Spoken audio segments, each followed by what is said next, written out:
আসসালামু আলাইকুম, hello viewers, welcome back to my channel. তো ফিরে এসেছি সেমাইয়ের একটা রেসিপি নিয়ে। আজ আমি আপনাদের সাথে দুধে ভেজানো লাচ্চা সেমাইয়ের রেসিপিটা শেয়ার করব। আমরা কিন্তু কম বেশি সকলেই সেমাই রান্না করতে পারি, কিন্তু যারা নতুন রান্না শিখছে তারা কিন্তু এর পারফেক্ট রেশিও সম্পর্কে জানে না। অনেক সময় দেখা যায় সেমাই রান্না করা 2 থেকে 5 মিনিট পর সেমাইটা অনেক বেশি ঘন হয়ে যায় আর অনেক বেশি শক্ত হয়ে যায়। তো এর পারফেক্ট রেশিও নিয়ে আজকের রেসিপিটা শেয়ার করব। তো এই জন্য প্যানে আমি দিয়ে দিচ্ছি 1/2 লিটার লিকুইড মিল্ক। তো দুধটাকে আমি ফ্রিজে রেখেছিলাম, খুব ভালোভাবে বরফ ছাড়াইনি, আমি এইভাবে এটাকে দিয়ে দিচ্ছি। এতে কিন্তু কোনো সমস্যা হবে না, দুধটা যখন গরম হবে বরফটা কিন্তু ছেড়ে যাবে। তো দুধটা দেওয়ার পর এখানে আমি দিয়ে দিচ্ছি 1/2 কাপ চিনি। আপনারা চাইলে চিনিটা কম বেশি করে দিতে পারেন। ফ্লেভারের জন্য দিয়ে দিচ্ছি 2টো এলাচ আর 2 টুকরো দারুচিনি, আর দিয়ে দিচ্ছি 7-8টা কিশমিশ। এখন সব কিছু একসাথে খুব ভালোভাবে নেড়ে চেড়ে মিশিয়ে নিচ্ছি। তো মিষ্টি খাবারে যারা লবণটা পছন্দ করেন তারা চাইলে লবণটা দিতে পারেন, আর যারা পছন্দ করেন না তারা চাইলে স্কিপ করতে পারেন। আমি এখানে চিমটি পরিমাণ লবণ দিয়ে নিলাম। তো মিষ্টি খাবারে লবণ দিলে কিন্তু এই খাবারের স্বাদটা আরও বেশি বেড়ে যায়। এখন এটাকে আমি নেড়ে চেড়ে বলক উঠিয়ে নিব।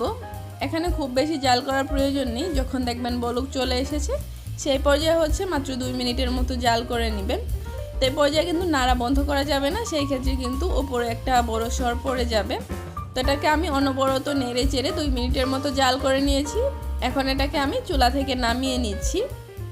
এদিকে আমি একটা বাটি নিয়ে নিয়েছি, বাটিতেই আমি সেমাইটাকে সেট করব। তো বাটিতে আমি দুধটাকে ঢেলে নিচ্ছি, আর যে মশলাগুলো আছে সেই মশলাগুলোকে আলাদা করে নিচ্ছি। তো দুধটা ঢালার পর এখানে আমি নিয়ে নিচ্ছি 1 কাপ লাচ্চা সেমাই। এখন এই সেমাইটাকে দুধের মধ্যে অল্প অল্প করে দিয়ে দিব। দুধটা কিন্তু গরম রয়েছে, গরম অবস্থায় এটা দিতে হবে। তো এর পারফেক্ট রেশিও হচ্ছে আপনাকে 1/2 লিটার লিকুইড মিল্কের জন্য আপনি 1 কাপ সেমাই ব্যবহার করতে পারবেন। যদি 1 কাপের বেশি করেন সেই ক্ষেত্রে কিন্তু সেমাইটা রান্না করার পর অনেক বেশি ঘন হয়ে যাবে আর অনেক বেশি শক্ত হয়ে যাবে। আর যদি কম দেন সেই ক্ষেত্রে কিন্তু অনেক বেশি পাতলা থাকবে। তো এর পারফেক্ট রেশিও হচ্ছে 1/2 কাপ দুধের জন্য 1/2 কাপ লিকুইড মিল্কের জন্য 1 কাপ লাচ্চা সেমাই। এখন লাচ্চা সেমাইয়ের ওপর যে কিশমিশগুলো আছে সেগুলোকে আমি দিয়ে দিলাম দুধের মধ্যে, যেগুলোকে জাল দিয়েছিলাম। তো দেখুন এই পর্যায়ে কিন্তু লাচ্চা সেমাইটা অনেক বেশি ঘন হয়ে গেছে। তো এটাই কিন্তু এর পারফেক্ট রেশিওটা।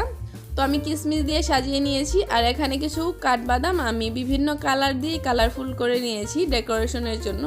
আসলে ডেকোরেশনটা সবসময় নিজের ওপর ডিপেন্ড করে, যার যেভাবে পছন্দ সেইভাবেই সাজিয়ে নিতে পারেন। তো এখানে কিশমিশ আর 2 রকমের কাঠবাদাম দিয়ে আমি এটাকে সাজিয়ে নিচ্ছি। তো দেখুন মাশাআল্লাহ সেমাইটা দেখতে কতটা সুন্দর লাগছে। তো এটা দেখতে যত সুন্দর, খেতে অসম্ভব মজার হয়ে থাকে। আমি এক সাইড থেকে একটা বাটিতে তুলে নিয়েছি। তো দেখুন এটা কিন্তু অনেক বেশি ঘনও না, অনেক বেশি পাতলাও না, এটা কিন্তু পারফেক্টভাবে সেমাইটা রান্না করা হয়েছে। তো খুব সহজ এবং সিম্পলভাবেই আমি আজকের এই সেমাই রেসিপিটি শেয়ার করার চেষ্টা করেছি। আশা করছি ভালো লেগেছে। যদি ভালো লেগে থাকে অবশ্যই একটি লাইক দিবেন, কমেন্টস করতে ভুলবেন না। তো সম্পূর্ণ ভিডিওটি দেখার জন্য ধন্যবাদ সবাইকে। ভালো থাকবেন। আল্লাহ হাফেজ।